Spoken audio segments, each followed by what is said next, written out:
Hoje dia echt hoop especial para nós. Especialmente para San Nicolás. E lá me começar com o primeiro fase que antes estava um lugar limitado.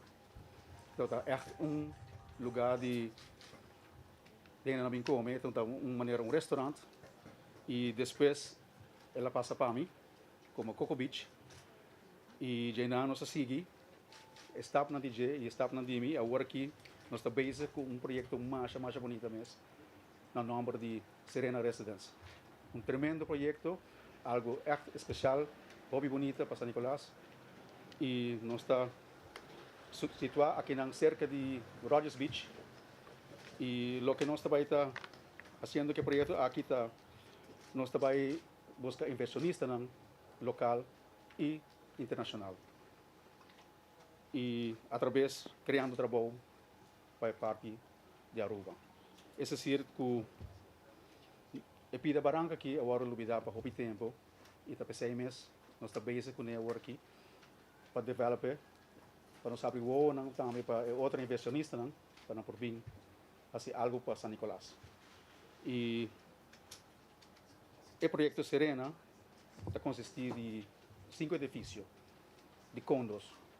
e vai estar o primeiro condomínio para San Nicolás. Esta é uma parte hobby especial que nós está o primeiro que vai executar o projeto aqui. Esta un día importante para San Nicolás, caminda no solamente para San Nicolás, pero para Aruba completo, una inyección económica, una inversión de nuestra economía, no solamente para área aquí, pero para Aruba completo. Y naturalmente, como ministro de Labor, está importante que nos estimular proyectos que crea empleo. Nos estamos hablando de una inversión grande, inversión que corre de millones de inyección económica para nuestro país, que crea para un periodo de construcción, cupo de trabajo, que en el momento aquí tan necesario para nuestro país, algo seguramente nos está aplaudir, pero riba long term, riba término más largo también lo crea cupo de trabajo para esta começar a trabajar, operar. Quando os não também no momento aqui na Rogers Beach, me mestre mencionar também que o